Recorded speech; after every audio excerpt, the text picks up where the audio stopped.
Bonjour tout le monde, bienvenue sur les secrets de Muriel. J'espère que vous allez bien. Moi, ça va super bien. Parce que je sais pas si vous avez remarqué, mais on a dépassé les 100K. 100K, c'est un énorme cap pour moi, qui ai commencé YouTube il y a 4 ans. J'aurais jamais imaginé que vous puissiez être aussi nombreux sur la chaîne. Alors merci beaucoup. Vous, derrière vos écrans, vous êtes juste incroyables. Et cette aventure a commencé grâce au meilleur pâtissier. Alors je dois vous avouer qu'à l'époque, je ne voulais pas faire de télé. Et donc j'imaginais encore moins faire une chaîne YouTube, évidemment, puisque je ne savais même pas qu'on pouvait s'abonner, tout simplement, ne riez pas. Et voilà, j'en suis là aujourd'hui, grâce à vous, donc merci beaucoup. Et pour marquer le coup, on va faire une très belle recette, même une pièce artistique qui me rappelle le meilleur pâtissier, puisque sur le meilleur pâtissier, j'avais fait une grosse déesse en nougatine et choux, voilà. Donc je vais vous donner tous les tips plutôt sur le côté artistique et un petit peu sur le côté gustatif aussi, vous montrer quelques techniques. J'utiliserai beaucoup de matériel, mais je vous donnerai toujours les alternatives. Allez, c'est parti!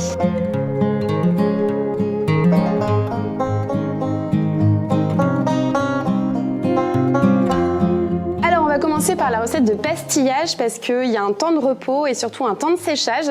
Donc pour ça, vous aurez besoin de gélatine de Sandbloom, de sucre glace, et de vinaigre blanc ou de jus de citron. Alors, je vous ai déjà partagé une recette de pastillage, mais on va la refaire ensemble, c'est pas grave. Donc là, j'ai un grand bol d'eau froide, bien froide, c'est pour la gélatine. Alors, moi j'ai de la gélatine en feuille. Vous pouvez utiliser de la gélatine en poudre, c'est le même poids, donc 9 grammes, que vous diluez dans 6 fois son poids en eau. Bien froide évidemment, et là vous avez juste à mélanger et laisser imbiber, en fait, hydrater, et après vous utiliserez tout.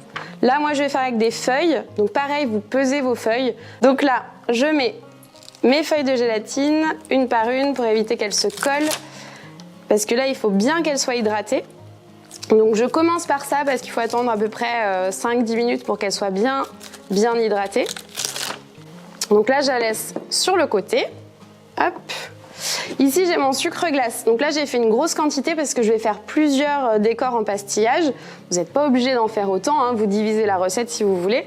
Donc là je vais venir dans mon robot, j'ai un robot, évidemment si vous n'en avez pas vous pouvez le faire sur le plan de travail ou dans un saladier. Il faudra juste bien malaxer avec les mains. Alors je viens mettre mon sucre glace dans mon robot avec la feuille. Je relève mon robot. Alors si jamais vous avez un sucre glace qui est un peu vieux, n'hésitez pas à le passer dans une passoire fine pour éviter d'avoir des grumeaux, c'est très important pour la suite. Moi ça va là, mon sucre glace, je viens de l'acheter donc il est nickel. Et j'attends donc que ma gélatine soit bien hydratée. Alors ma gélatine est hydratée, donc là vous avez deux solutions, soit vous la faites fondre au micro-ondes, soit vous la faites fondre dans la casserole. Moi je vais le faire dans la casserole, donc hop, main bien propre, on presse la gélatine, on la met dans la casserole. Et on fait fondre, mais alors là ça va être très rapide, donc vous restez devant votre casserole surtout et vous mettez à vitesse minimum. Voilà, donc là c'est fondu, j'allume mon robot et je vais verser directement dedans. Donc là j'ajoute ça et j'ajoute en même temps un petit peu de vinaigre blanc pour que ça fasse une pâte.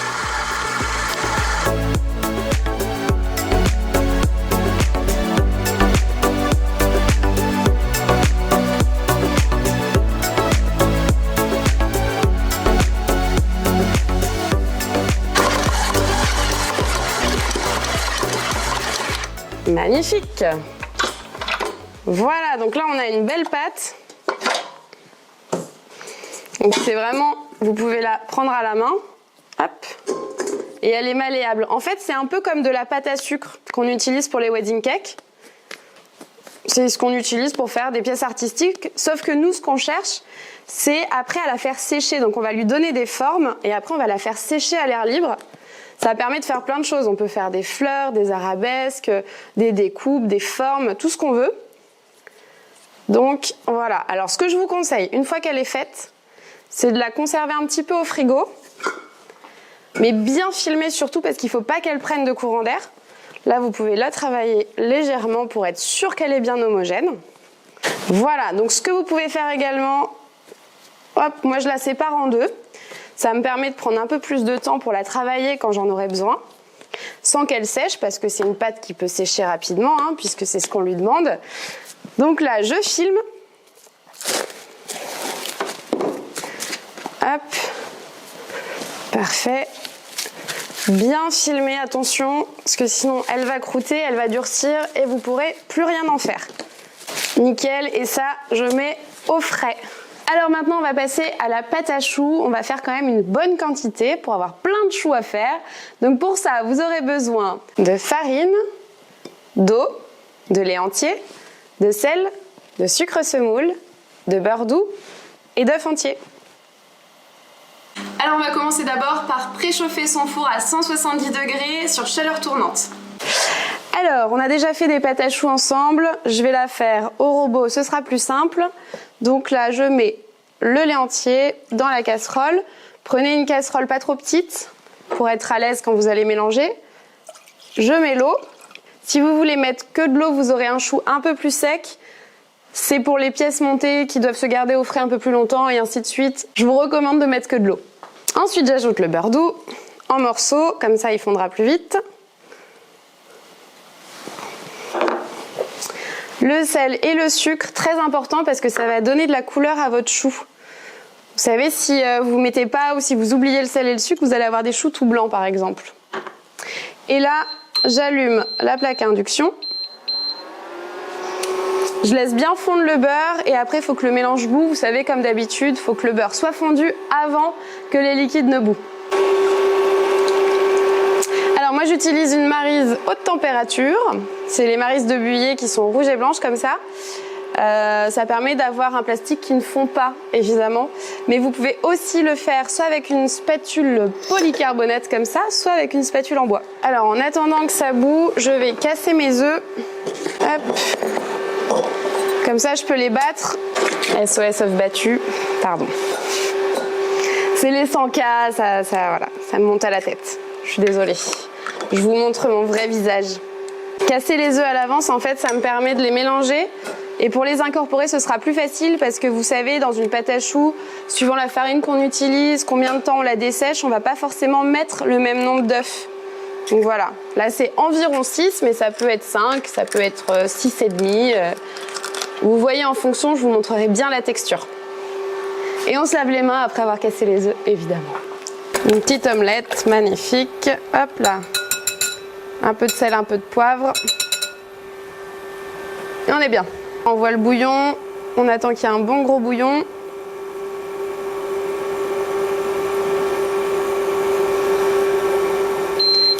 J'arrête l'induction. Je mélange un petit peu. Et là, je viens avec ma farine directement dans ma casserole pour faire la panade. Hop là, c'est parti. Et je mélange tout de suite, on n'attend pas, pour éviter les grumeaux. Alors doucement quand même, hein, pour ne pas en mettre partout sur l'induction, ou le gaz, ou le feu, ce que vous avez, les plaques électriques, voilà.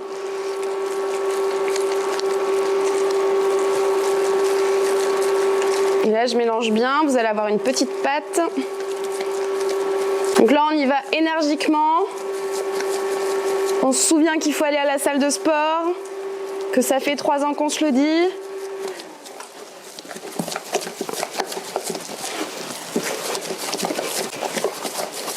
Voilà, une fois que j'ai une belle pâte, je peux remettre le feu, donc là, feu moyen, pour dessécher ma pâte à choux. En fait, ça va faire gonfler les grains d'amidon qui sont dans la farine. Et ça va coaguler un petit peu. C'est une première cuisson de ma pâte à choux, en fait.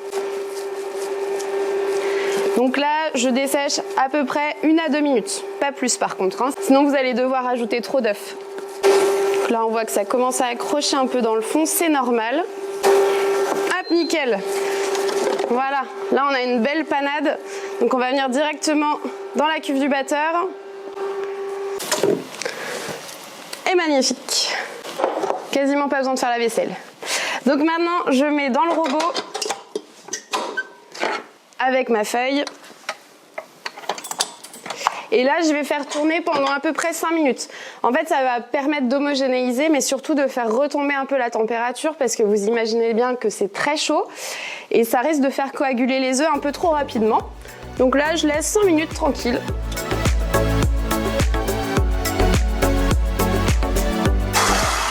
Magnifique. Donc là, je vais ajouter mes œufs un à un. Enfin, petit à petit, évidemment, puisque là, on a fait une omelette.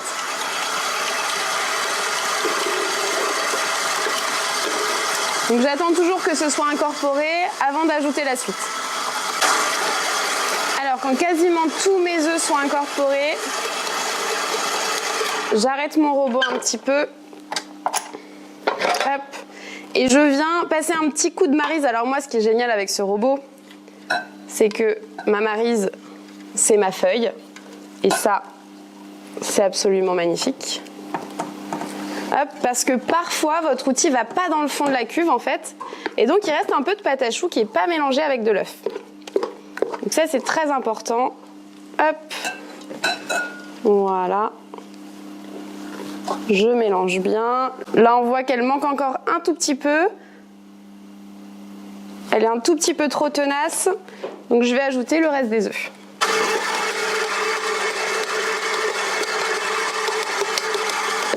Là, elle me paraît pas mal. Alors, il me reste un petit peu d'œuf, ça tombe bien. Ça va nous permettre de dorer les choux. Hop. Si vous en reste plus, évidemment, vous casserez un autre œuf. Et là, vous voyez, elle est bien parce que, en fait, elle retombe un petit peu. Ça, c'est super important pour avoir un beau chou bien développé, bien rond. Donc là, on va passer au pochage. Alors, je prends une poche avec une douille de 9 à 10 mm. Douille unie. Hop, comme d'hab, à l'intérieur, on pousse bien. Un petit coup de ciseau. On fait attention aux petits bouts de plastique. On retourne à la moitié. On prend sa main comme entonnoir. La pâte à choux. Le racle-tout. Meilleure corne, c'est celle de chez Matfer. Ce sont les meilleures ever. Matfer, si vous m'entendez, merci.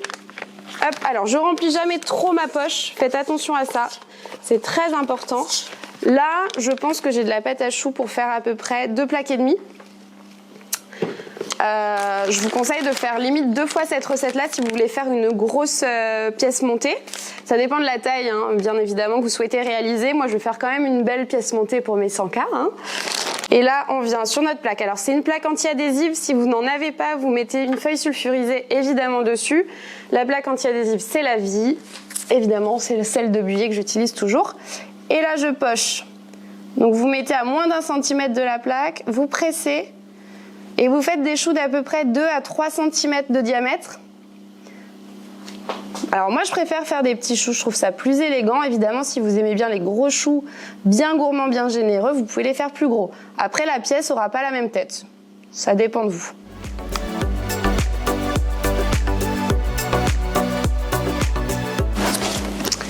Et voilà. Alors, ce qui reste, surtout, vous le filmez ou alors vous le mettez directement dans votre poche pour pas que ça croûte. Ok, ça c'est très important. Là, je vais mettre une petite dorure.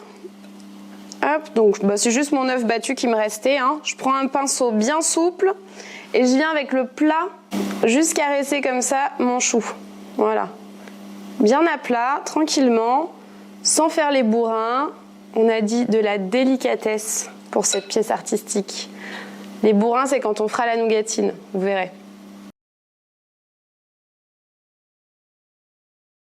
Magnifique, c'est ce qui s'appelle faire du zéro gâchis. Les enfants cuisine vont être fiers de moi. Voilà, et donc maintenant j'enfourne donc à 170 degrés. Alors là, ça va dépendre de votre four. Moi, je sais que mon four, c'est un four mobile. Ils sont un peu plus lents parce qu'il y a moins de ventilation. Donc, je vais les mettre au moins 1 heure. Dans un four encastrable de bonne qualité, je pense que 40 à 45 minutes, ça suffit. Et surtout, vous n'ouvrez pas la porte du four avant que vos choux soient bien cuits, bien dorés, parce que sinon, ils vont retomber. Alors maintenant, je vais sortir mon arme magique. Et voilà, ceci est une planche géante. Alors bien évidemment, vous n'avez pas tous une planche géante à la maison. Vous n'êtes pas obligé d'avoir une planche géante. Une planche, ça suffit. Moi, c'est juste parce que comme j'ai un beau petit plan de travail que j'utilise pour la caméra, je ne veux surtout pas l'abîmer. Donc j'ai pris ma planche en plus. Et on va étaler le magnifique pastillage. Alors là, j'ai préparé tout pour façonner mon pastillage. J'ai fait ma petite feuille. Alors ça, c'est très important. Ça ne ressemble à rien. Il n'y a que moi qui la comprends. Mais ça me permet de rien oublier sur ma pièce artistique. Donc là, j'ai fait un petit croquis pour savoir un petit peu ce que je vais faire. Et je note tous mes éléments. Donc là, j'ai noté tous mes éléments de pastillage. Je vais faire des arabesques, un rectangle rouge pour le logo YouTube, un petit bouton blanc évidemment, un pouce bleu, dédicace à Ibra TV, des disques blancs. En fait, je vais faire des espèces de petits arceaux, vous allez voir, et puis je mettrai des cœurs parce que je vous aime beaucoup. Alors, c'est parti. Je vous montre la technique professionnelle que j'utiliserais si j'étais au laboratoire. Ça, c'est un style pâte. Je peux le nettoyer, alors là je l'ai déjà fait, mais je le nettoie avec un petit peu de vinaigre blanc. Je sèche bien, ça permet de ne pas accrocher, qu'il n'y ait pas une petite saleté qui salisse votre pastillage. Si vous n'avez pas de style pâte, vous prenez tout simplement une feuille de papier sulfurisé. J'ai récupéré mon pastillage, alors il sort du frigo donc il peut être un petit peu dur, c'est pas grave. Vous avez juste à le remalaxer en fait comme une pâte, vous voyez, hop. Ok, là ça me paraît pas trop mal. Alors, pour pas que ça accroche, je prends un peu de sucre glace et je fais comme si c'était de la farine pour une pâte. Ça permet de pas colorer la pâte. Et là je peux étaler avec un rouleau. Plus votre rouleau sera lourd en fait, plus ce sera simple à étaler. Ce sera la même chose pour la nougatine, sauf que j'utiliserai pas le rouleau en plastique parce que sinon il va fondre. Je vérifie constamment que ça n'a pas collé aussi, parce qu'une fois que ça a collé, c'est un peu plus compliqué pour avoir quelque chose de net, donc je peux rajouter un petit peu de sucre glace. Surtout quand c'est bien fin, n'hésitez pas à rajouter du sucre glace, hein, parce qu'après ça va se coller à la feuille et vous n'allez plus pouvoir le décoller, ça va être catastrophique. Donc là j'ai une épaisseur de quelques millimètres, c'est exactement ce que je veux. Et je vais faire des petits arceaux. Là je dois avoir du 10 cm, je vais voir.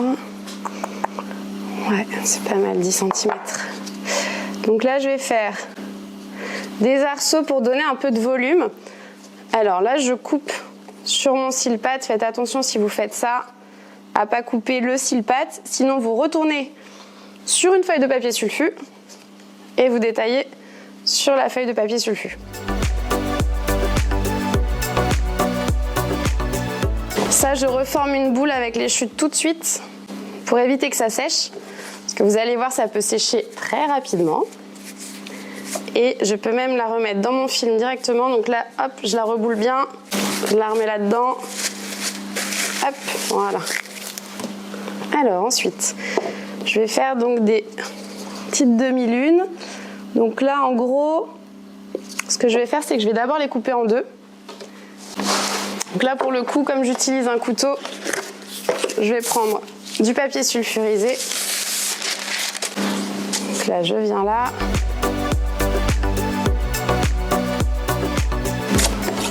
Je coupe en deux.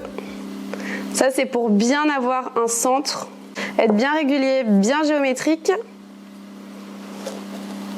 Et là, je viens faire des arceaux. Donc en fait, je viens découper hop, un petit peu plus bas. Voilà mes petits arceaux. Là, pareil, hein, j'essaye d'y aller quand même un petit peu vite pour éviter que mon pastillage sèche, celui que je vais pouvoir réutiliser.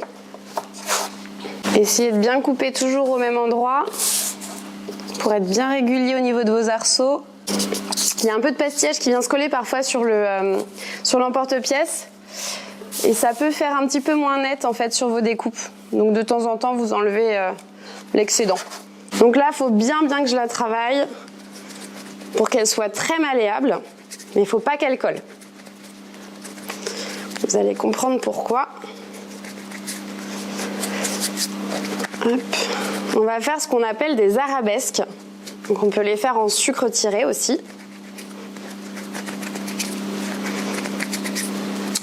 Alors là j'ai pris une planche. Ça va m'aider à la rouler. Hop. Je prends un petit morceau comme ça. Je l'étale en appuyant de façon régulière. Alors, il faut que je fasse attention à ce qu'il n'y ait pas trop de morceaux. Voilà. Et là, hop, c'est ma planche qui va former mon arabesque. Hop. Donc là, je fais juste la petite pointe pour avoir quelque chose de bien régulier. Et là, je peux pencher en fait ma planche justement pour former une arabesque un peu plus grosse au début et plus fine à la fin. Vous voyez, là, j'ai quelque chose de très... Hop, je vais juste aplatir le bout. De très régulier. Hop, je vais la déplacer tout de suite parce que sinon elle va sécher et je vais plus pouvoir rien en faire. Donc ça, vous pouvez le faire juste avec la main, mais évidemment c'est plus simple avec la planche. Et à chaque fois on remalaxe bien le pastillage.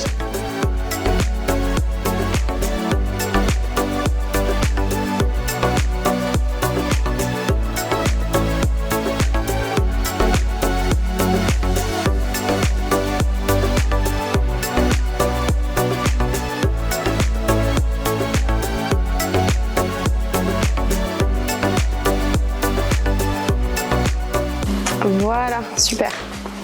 Donc là, j'ai 6 arabesques. Vous en faites plus si vous avez envie. Mais c'est déjà pas mal. Ensuite, je vais faire... Donc je récupère celle que j'avais remise sous film. Pareil, hop, je la remalaxe. Donc là, je l'étale. Et donc cette fois, j'utilise ma feuille directement parce que je vais faire une découpe délicate. Je vais faire mon pouce bleu. Tac, je retourne. Alors, je regarde. Donc là, je me mets bien au centre. J'ai fait un chablon. Donc en fait, vous avez juste à prendre une image sur Internet. Vous l'imprimez, vous la découpez et vous découpez dans un carton. Voilà, tout simplement. Alors là, il ne faut pas que je me trompe de sens. C'est bon, je suis dans le bon sens. Et donc là, j'y vais. Alors, je préfère découper avec un cutter parce que c'est plus précis et plus net. Mais vous pouvez le faire avec un couteau si vous n'avez pas de cutter. Et donc là, faites juste attention à votre plan de travail. Mettez-vous sur une planche, c'est mieux. Je suis bien mon pochoir. Hop là, voilà. Donc là, je vais venir récupérer mon pouce bleu que je peux garder si j'ai envie. Mais moi, ce qui m'intéresse, c'est ça. Et donc là, je vais venir détailler mon cercle pour avoir un beau pouce bleu. Il n'est pas encore bleu, mais vous allez comprendre. Et là, je détaille tout autour. Hop, magnifique. Ok, super. Alors là, il ne faut pas trop que je le déplace parce que ça risque de le déformer sinon. Bon, là, celui-là, je ne vais pas le garder. Moi, je veux juste celui qui est à l'intérieur. Redétailler un disque pour le mettre derrière. Vous allez comprendre pourquoi après.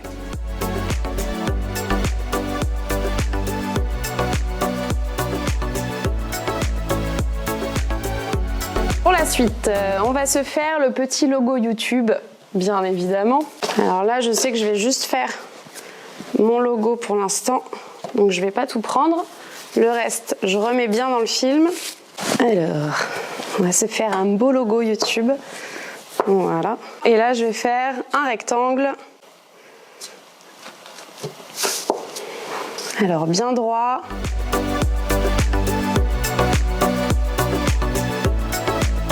Et là, je vais juste venir... Alors là, j'ai des petits emporte-pièces comme ça, mais vous pouvez utiliser un emporte-pièces rond aussi. C'est comme vous voulez, juste pour faire mes petits angles un peu arrondis.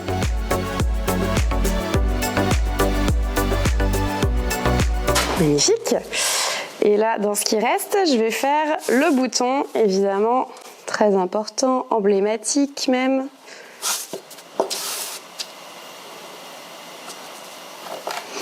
Alors, je vérifie par rapport à la taille. Hop. On va le faire un tout petit peu plus petit. Je vais faire mes petits éléments de décor. Là, vous pouvez vous amuser. suivant le thème de votre pièce montée, si c'est pour un mariage, un baptême, un anniversaire, une baby shower, ou juste pour vous amuser, pour un concours aussi. Alors, je vais faire des petits cœurs, parce que vous le méritez. Hop. Ça me rappelle le téléthon digital que j'ai fait avec Florian Honner, où j'avais fait plein de petits cœurs, c'était trop mignon. Et tous les invités, en fait, ils venaient et ils faisaient la pièce montée avec moi. C'était vachement chouette. Il y a le replay sur YouTube d'ailleurs, si vous voulez venir, si vous voulez regarder. C'était avec Florian Honner, Juju Fitcat, Moussier Tombola. Il y avait plein d'invités super. C'était vachement chouette.